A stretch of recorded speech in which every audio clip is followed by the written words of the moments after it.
పెనుగొండలో కనికా పరమేశ్వరి దేవి గుడి చాలా పెద్ద గుడి.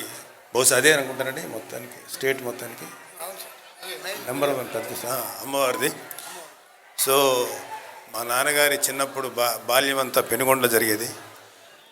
సో నాకు చాలా షాకింగ్గా సుబ్బారెడ్డి గారి ఇంటి పేరు పెనుగొండ అవటం అనేది నాకు చాలా యాదృచ్ఛికంగా ఉంది, చాలా హ్యాపీగా ఉంది కూడా. సో నేను నెల్లూరులో సర్వోదయ కాలేజీ చదువుకున్న విద్యార్థిని, డిగ్రీ చదివాను. సో మనకి ఆర్య వయస్సులు అనగానే మొదట గుర్తొచ్చేది మన ఆంధ్రప్రదేశ్కి సంబంధించిన వరకు శ్రీ పొట్టి శ్రీరాములు గారు. సో మాకు అక్కడ పొట్టి శ్రీరాములు గారి విగ్రహం ఉండేది. ఆ టైంలో నేను హిస్టరీ కూడా చదువుకున్నాను కాబట్టి ఆయన ఎంత త్యాగం చేశారు ఆంధ్రప్రదేశ్ కానీ ఎన్నో విషయాలు నేర్చుకున్నాం ఆయన దగ్గర, నిరాడంబరంగా ఎలా ఉండాలి అని. యాదృచ్ఛికంగా ఆ కాలేజీ ఆర్యవైశ్యుల సంఘానికి సంబంధించిన ట్రస్ట్ది. చక్కగా చదువుకున్నాం, అక్కడ పాస్ అయ్యాం, ఆ తర్వాత లా చదివాం. సో ఆ విధంగా ఆ శ్రీరాములు గారి విగ్రహం ఎప్పుడు చూస్తూ దండం పెట్టుకుంటూ వెళ్ళేవాళ్ళం. అంత గౌరవం ఆయనంటే. నిజంగా ఆయన మీరందరూ కూడా ముఖ్యంగా ఆర్య వయస్సులో గర్వంగా ఇవాళ ఆయన్ని తలుచుకుంటే ప్రతి ఆర్య వయసులే కాదు, ప్రతి ఆంధ్రప్రదేశ్ పౌరుడు కూడా గర్వంగా ఛాతీ విరుచుకొని మా పొట్టి శ్రీరాములు గారు అని చెప్పుకోగలిగేటువంటి గొప్ప వ్యక్తి ఆయన, మహానుభావుడు. ఆయన అన్నిటికన్నా అత్యంత దారుణమైన విషయం, మనల్ని చెన్నైలో ఆంధ్రప్రదేశ్ తెలుగు మాట్లాడే వాళ్ళని చాలా చులకనగా చూసే రోజుల్లో ఆయన ఓ ప్రత్యేక ఆంధ్రప్రదేశ్ అంటే చులకనగా చూస్తారని కదా, కానీ భాషా ప్రయుక్త రాష్ట్రాలు ఏర్పాటు చేసిన తర్వాత తెలుగు రాష్ట్రం కావాలి అని చెప్పి ఎంతో కష్టపడినా, ఎన్ని ప్రయత్నం చేసినా కుదరకపోవడంతో నిరాహార దీక్ష చేశారు 58 రోజుల పాటు. అలాగే నిరాహార దీక్షలోనే ఈ దేహాన్ని చాలించి ఆయన చనిపోయారు. కానీ ఆయన మరణం వృధా కాకుండా ఇవాళ మనందరం ఇంత హ్యాపీగా, ఇంత గర్వంగా బతుకుతున్నామంటే ఆంధ్రప్రదేశ్ అవతరణ ఆయన వల్లే జరిగింది. కాబట్టి ప్రతి ఒక్క ఆంధ్రుడు ఆయనకి రుణపడి ఉండాలి. ఈ విషయంలో పవన్ కళ్యాణ్ గారు ఆయన సిద్ధాంతం, మన జనసేన సిద్ధాంతం ఏంటంటే ప్రభుత్వం ఏర్పడిన తర్వాత కూడా ఎంతసేపు నాకు నేను అనకుండా ప్రజలకు మనం ఏం చేయగలుగుతాం అనేటువంటి ఆశయంతో ముందుకెళ్తున్నారు. పవన్ కళ్యాణ్ గారి గురించి మీకు ఎవరికి ప్రత్యేకంగా చెప్పక్కర్లేదు. ఆయన ఎంత గొప్ప వ్యక్తిత్వం ఉన్న మనిషో, ఎలాంటి వ్యక్తో మీ అందరికీ తెలుసు. చిన్నప్పటి నుంచి చూస్తున్నటువంటి నాకు కూడా తెలుసు. అందుకనే ఆయన్ని ఒక తమ్ముడిగా కాదు, ఒక నాయకుడిగా, ఒక జన సైనికుడిగా ఆయనకి ఎప్పుడు నేను విశ్వాసంతో ఉండి పార్టీ అభివృద్ధికి, పార్టీలో ఉండే కార్యకర్తలు మిగతా అందరికీ కూడా నేను చేదోడు ఓదురుగా ఉంటానని మీ అందరికీ చెప్తున్నాను. అయితే మనకి ఎన్నో ప్రాజెక్ట్స్ జరుగుతుంటాయి, ఎన్నో ప్రభుత్వ పథకాలు జరుగుతుంటాయి. ఎంతసేపటికి అతను ఒక సీఎంగా ఉండి నా పేరు, నా యొక్క ప్రతిదానికి మీకు ఇంతకుముందు గవర్నమెంట్ చూసుంటారు. జగనన్న గోరు ముద్ద, జగనన్న అదొకటి, జగనన్న ఏదో ఒకటి, ఏదో అన్ని పేర్లు అతనే. అది కాదు కదా. మన మహానుభావులైన నాయకులకి, మహానుభావులైన దేశం కోసం, రాష్ట్రం కోసం త్యాగం చేసిన మహానుభావుల పేర్లు పెట్టుకోవటం, వాళ్ళని తలుసుకోవటం అనేది మన కనీసపు ధర్మం. ఆ విషయంలో మాత్రం మా నాయకుడు, మనందరికీ నాయకుడైనటువంటి పవన్ కళ్యాణ్ గారిని చూసి మనందరం సంతోషపడాలి. ఎందుకంటే కొత్తగా ఏర్పడిన 5 గోదావరి జిల్లాలకి వాటర్ ప్రాజెక్టు జలధార, పొట్టి శ్రీరాములు జలధార అనేటువంటి ఒక ప్రాజెక్టుకి శంకుస్థాపన చేసి దానికి ప్రజలందరికీ నీరు అందిస్తున్నటువంటి పవన్ కళ్యాణ్ గారిని చూసి నేను చాలా గర్వపడ్డాను. ఎందుకంటే మా నాయకుడు ఒక మహానుభావుడి పేరు ఆ స్కీమ్కి, జలధారకు పెట్టడం అనేది నిజంగా చాలా గర్వించాను ఆ రోజు. అదేవిధంగా ఆయన ఒకటి ప్రపోజ్ చేశారు. రేపు పోలవరం ప్రాజెక్టుకి పొట్టి శ్రీరాములు గారి పేరు సూచించారు. బట్ కూటమిలో ఉన్నాం కాబట్టి అందరి యాక్సెప్టెన్స్తో ముందుకెళ్ళాలి.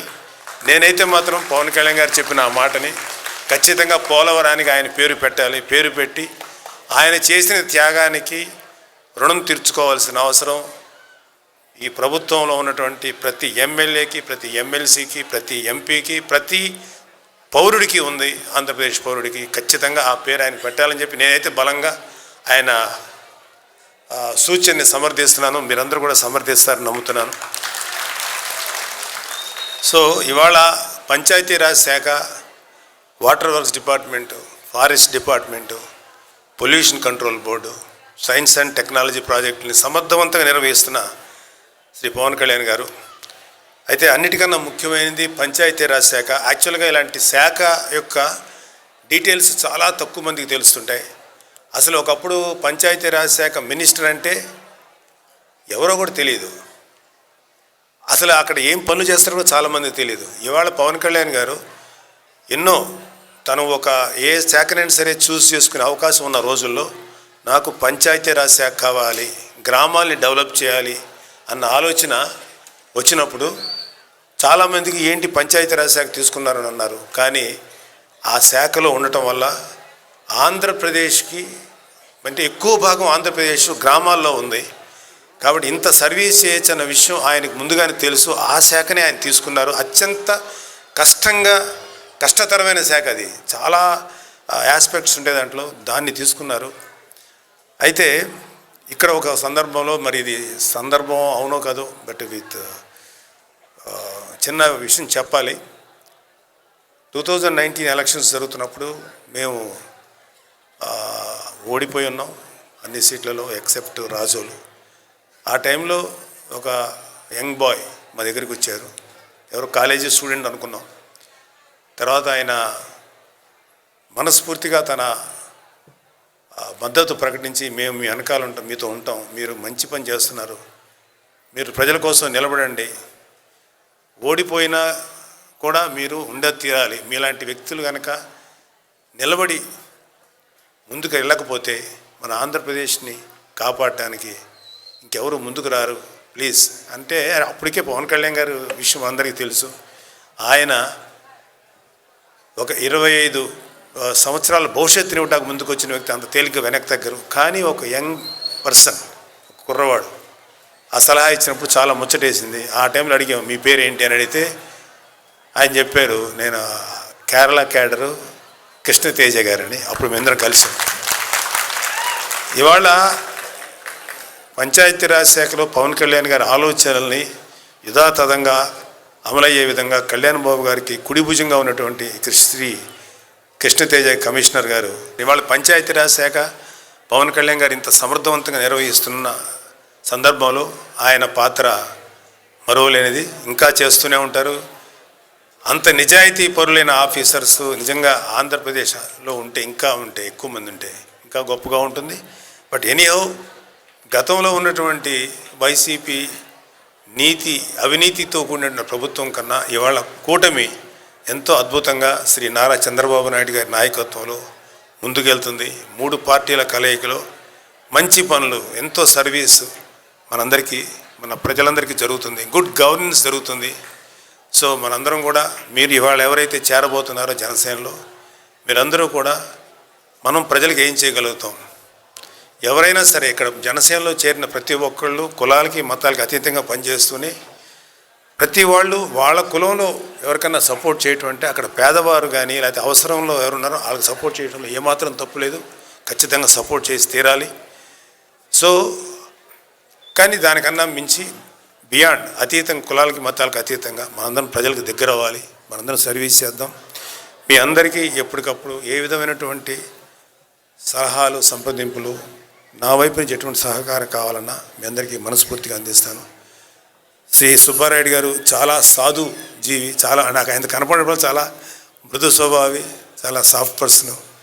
ఒకసారి మిస్ అయింది ఈ ప్రోగ్రాం వర్షాల వల్ల, అప్పుడు చాలా ఫీల్ అయ్యారు. లేదు సుబ్బారాయుడు గారు మీలాంటి వ్యక్తి ఆధ్వర్యంలో ఎంతోమంది చేరుతున్నప్పుడు నేను ఒకసారి కాదు 10 సార్లు ప్రోగ్రాం క్యాన్సిల్ అయినా 11 సారైనా వస్తానని చెప్పి ఆయనకి మనస్ఫూర్తిగా నా మద్దతు ఆయనకి సపోర్ట్ ఇచ్చాను.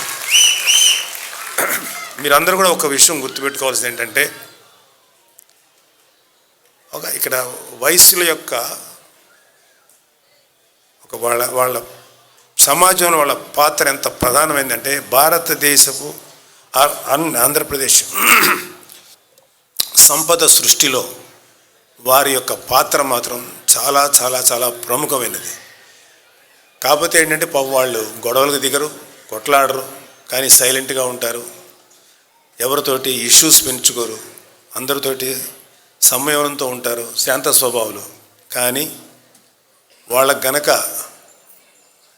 ఏమాత్రం వాళ్ళని గనక తప్పుగా ఏమన్నా వాళ్ళని గనక ఇబ్బంది పెడితే మాత్రం వాళ్ళు ఎంత తెగించగలరంటే ఒక రాష్ట్రం అవతరించేంత వరకు తెగించగలిగే దమ్మున్నవాళ్ళు వాళ్ళు. సో ఆ విధంగా వయస్సులందరికీ, ఎవరైతే ఆర్య వయస్సులు ఉన్నారో వారికి కానీ వారందరికీ మనస్ఫూర్తిగా నా ధన్యవాదాలు, కృతజ్ఞతలు తెలియజేసుకుంటున్నాను. అలాగే వీర మహిళలు, జన సైనికులందరికీ కూడా నా కృతజ్ఞతలు, ధన్యవాదాలు తెలియజేసుకున్నాను. మనందరం కలిసిమెలిసి ముందుకెళ్తూ రాష్ట్రానికి మనందరం మన వంతుగా ఎంత సేవ చేయగలం అంతవరకు సేవ చేస్తూ మనందరం ముందుకెళ్దాం. జై జనసేన, జై హింద్.